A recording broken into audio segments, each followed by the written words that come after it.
Welcome to the Can Talk, Can Thrive podcast, where we examine how to shift our mindset around cancer from fear to freedom and joy.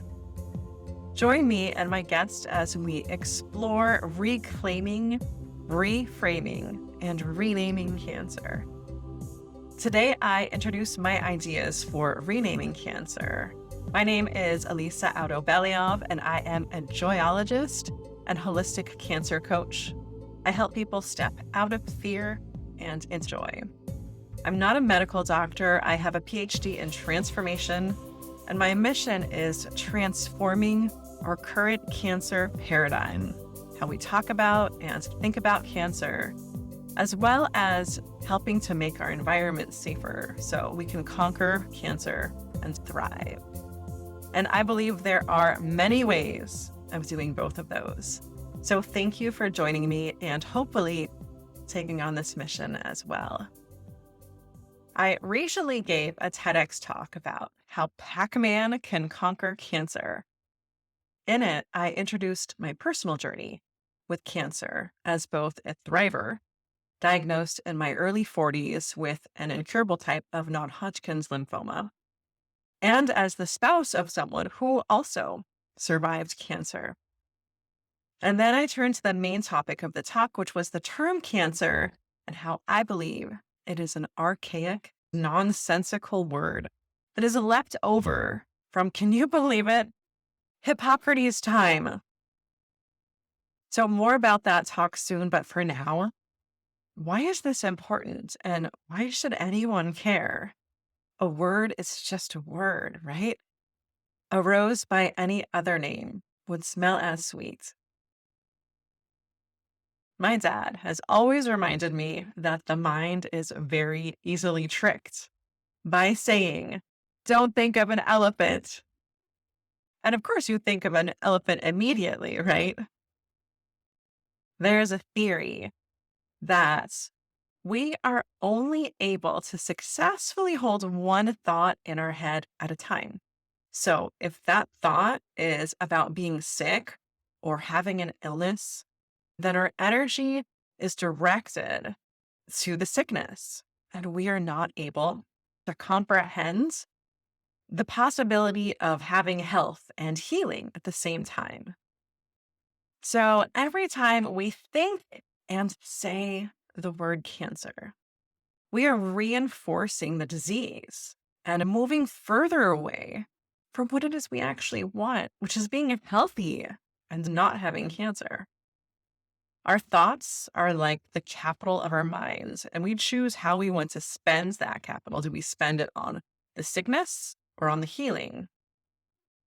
Focusing on the disease could lead to unsettling feelings such as worry, fear, and general dis-ease, which one could argue might even increase disease in our body. Whereas when we focus on our healing, we can imagine a very different outcome, one of hope and possibility. And our feelings change from unsettling to grounded, peaceful, grateful, and joyful. And one could suggest that those feelings may help us manifest the outcome we desire. Does disease lead to disease? Think about when you are at dis-ease. For example, fight or flight mode, your body releases adrenaline into the bloodstream or other stress hormones like cortisol. Your body is actually changing based on your mindset in that moment. So I think there is some credence to it. We could argue that viewpoint successfully, probably. But instead of thinking about that topic and dissecting it with our analytical minds, I invite you to drop into your senses and really feel the impact of words, particularly the word cancer. If you have been personally impacted by cancer, do you recall the first time that you heard the word cancer associated with yourself? or with a loved one. I remember with my husband, my heart dropped. I was beside myself. I was afraid for what the future would hold. I was afraid of losing my husband and raising the baby alone. I couldn't say the word cancer without choking up or tearing up. Even years after my husband recovered, I had such a hard time talking about it because when I thought about it, I thought about the possibility of losing him. And that scared me, even though it isn't what actually ended up happening. So, what happens when we talk about cancer is our attention goes to our memories of that word. And often it is when we were learning about the word cancer when we were children because someone died of cancer. And we remember that term as we grow up, associating it with sickness and dying. And we begin to fear cancer. We know we do not want cancer. And we know that we don't want our loved ones to have cancer. So in my TEDx talk, I suggest that we reclaim the word cancer, even suggesting that we host a renaming contest. And I offered two suggestions. We can reclaim it by shortening cancer to CAN, which is the basis for my website, canthrive.org, and all of the programs I offer, like this Can Talk podcast and Can Breathe, the free meditations and visualizations I offer. I love the word can because it focuses on what we are able to do and future possibilities. And we're also infusing the word cancer with action and strength. So after the word can, next I submit my personal preference for a name makeover, which is Pac-Man. And I explain the meaning, both the clinical acronym, which is prolific adverse cellular mutational accumulation network, but also the symbolism of the yellow Pac-Man emoji gobbling up dots, and also the medical association with this term since Pac-Man has been used to describe our own killer T cells gobbling up cancer cells. So I propose Pac-Man can become cancer's new mascot, representing our killer T cells and, in general, our incredible immune system that naturally targets and destroys cancer cells. After my talk, something amazing happens. Some of the other speakers and attendees started calling cancer Pac-Man when they talked to me or when they messaged me.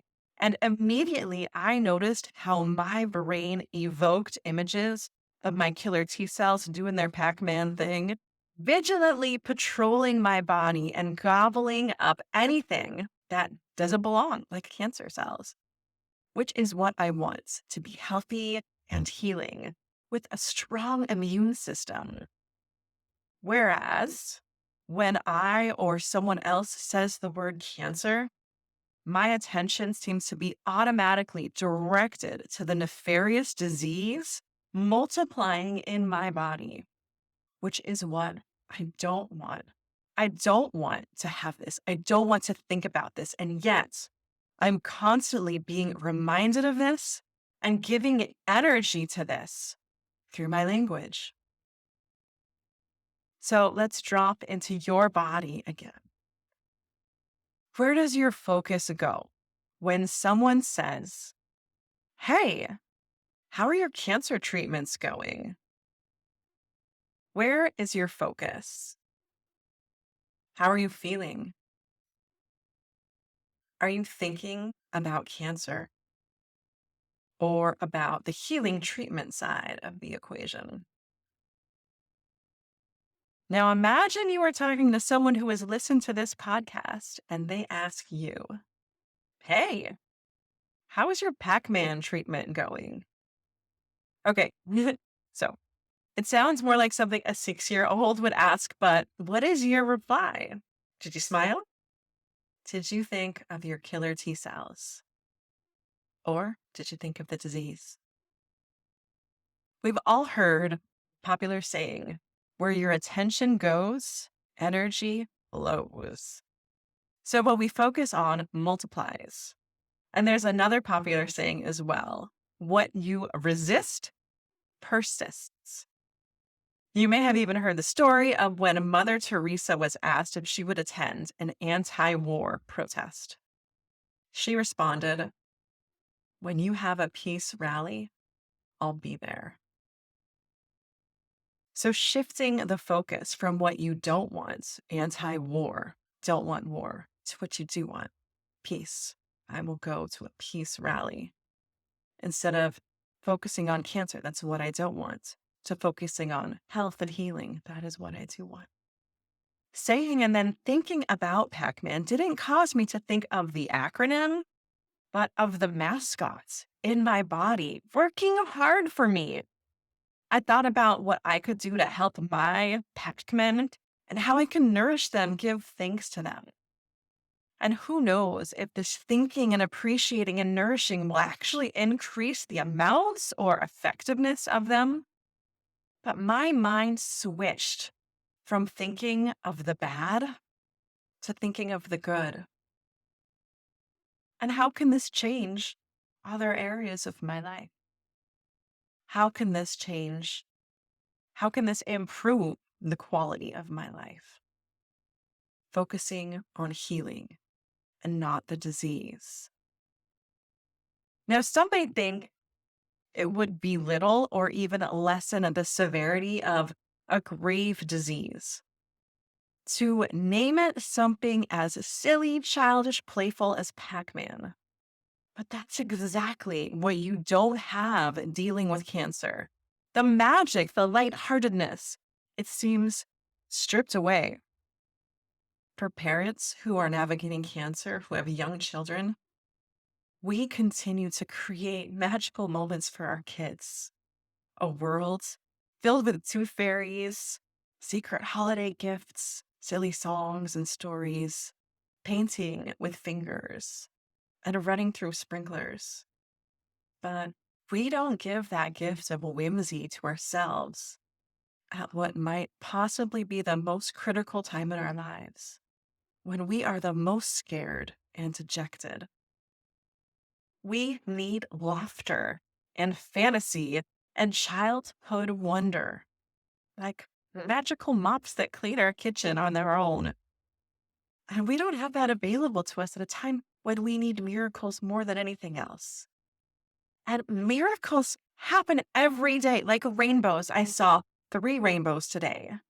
And sure, there is a scientific explanation for rainbows, but they are still miraculous. And miracles abound. So why can't they happen to us? Why can't they happen inside our bodies? And if you are living in a place of gratitude, you might be more likely to wake up seeing miracles in each moment and each breath.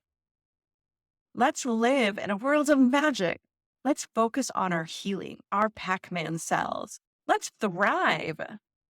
Maybe we should have our own fairy godmother, like a cancer fairy that sneaks into our rooms after each treatment session and takes the cancer from our bodies and leaves us a shiny silver dollar in return. Could this actually help us? I mean, this has the placebo effect written all over it. If you start doing this, please let me know how it works for you. The bottom line is, we don't need to be constantly reminded of our fragility of life. We need constant reminders of our blessings and our strengths. So I say we need a mascot, a champion, an archetype.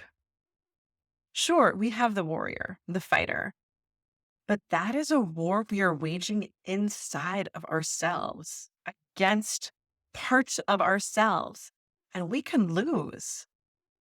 Is the archetype of the warrior the only one? What I love about the mascot of Pac-Man is that regardless of if you are a fighter and what tools you use, like in a battle, everyone has killer and cytotoxic T cells that are working tirelessly for your own well-being. So let's reinforce that, the good in us, our silent strength, our inner champion. And let's bring that to mind. Let's rejoice in our abilities instead of bemoaning what we are losing. Because focusing on the loss can quickly turn us into a victim.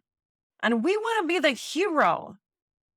It is a mindset shift that is slight because the thing is, it's already there.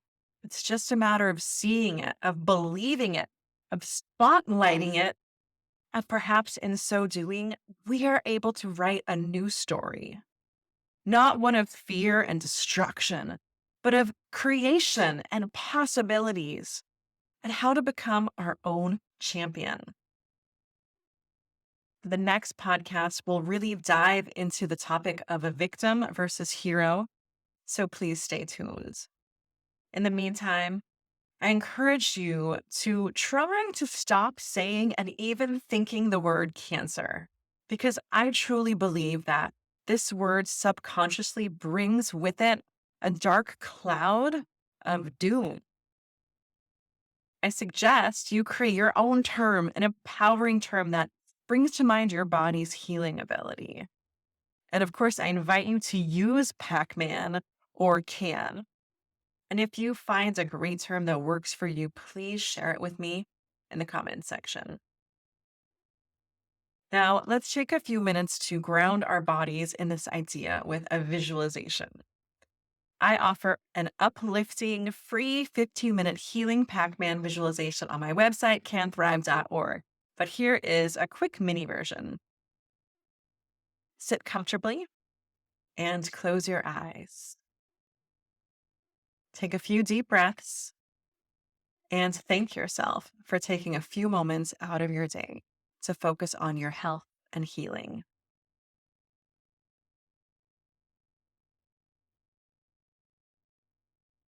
One more slow, deep breath in and out through your nose.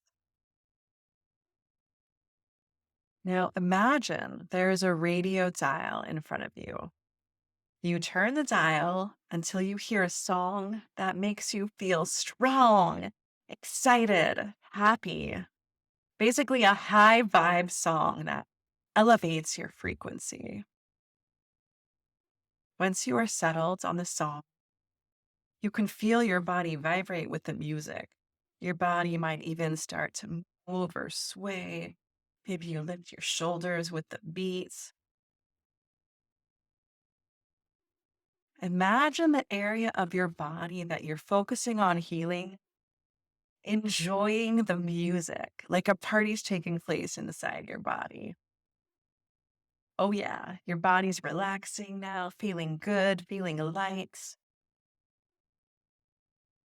I imagine my killer T cells, the Pac Man cells, the yellow pie shaped emojis just dancing and bobbing up and down under a disco ball. Yours are enjoying themselves, buzzing around through your body, keeping you healthy. And you smile, knowing your body is having so much fun. See the part of your body that you're focusing on as sparkling with lights. You feel so grateful for your incredible body. Place your left hand on your heart and your right hand on your lower abdomen. Internally, thank your body parts as you see them celebrating and singing inside of you. Say, I love you to your body as it continues to dance to the song. Thank you for health. Thank you for being there for me in every moment. Thank you. Take another slow, deep breath and smile, an actual smile. And when you are ready, you can open your eyes.